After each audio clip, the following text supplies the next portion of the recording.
Hello everyone and welcome to another video. Now the other day we took a look at the new Windows 10 game mode and found that the small performance difference was likely coincidental. Since then, a few of you guys have contacted me regarding other game boosting software, and one particular suggestion was the Razer Cortex option.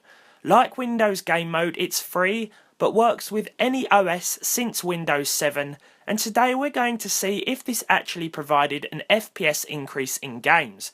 So over on the interface we've added a few titles that we'll be trying out, and when you click one to start, you'll see the amount of processes that get disabled as well as the amount of RAM that's freed. There's also an option to defrag your game folder too, which we will be doing just for our comparison results. It sounds very gimmicky, but let's see.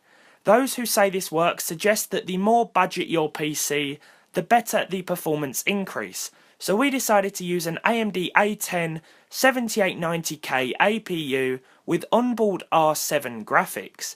Now this APU is capable of running games with lower settings, and we've tested it out in the past, but it's definitely something that would benefit from a boost, so to speak, and I feel that it would be perfect in this situation.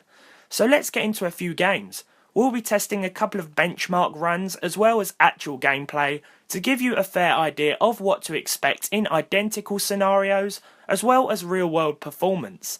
So first up it's Far Cry Primal and the in-game benchmark test. This test runs through the open wilderness of the game, and the settings here are 1360 by 768 resolution with the low graphical quality to achieve an average of 32 with the game booster off.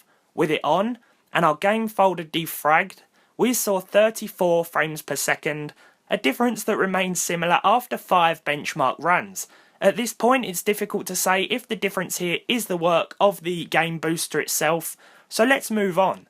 Next up we tried GTA 4, another game that features a benchmark test, and it's more demanding than its successor 5. We actually set the game to 1080p here and chose medium settings to achieve 33 FPS over the course of our benchmark test, which we ran 5 times. What's interesting here is that we saw a similar result as before, with a 2 to 3 FPS increase, with the game managing 35. Don't get me wrong, it could very well be coincidence, but let's test out some real world gameplay next. We moved on to Fallout 4 and took a walk from Concord to Sanctuary a few times to gauge a somewhat accurate result. Although it is harder to repeat our actions and movements in real world gameplay, if the game booster made a significant difference then it should be noticeable. The game sat around 33 frames per second with 720p resolution and low settings with the game booster disabled. Now here's what's interesting, when we enabled it we didn't see much of a change in numbers, but things felt a little smoother. That may just be the psychological implications of hoping for a difference, but nonetheless it seemed a little better. Finally we put Watch Dogs 2 to the test again at 720p and low settings, which didn't look too fantastic, but we were rewarded with an almost constant 30 frames per second driving around this area here. I have to say though that here there was no difference, and even boost couldn't eliminate some of Watch Dogs 2's annoying stutter.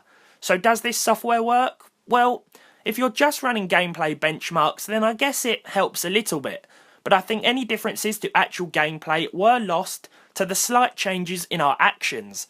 Having said that, this is a free software and I would definitely recommend trying it out for yourselves if you are waiting for that component upgrade to arrive, want to leave overclocking as a last resort, or just have a budget system that struggles just a little bit. You never know, you might see more of a difference than I did. So guys, thank you so much for watching. I hope you found this video interesting. Thank you for the constant support on this channel.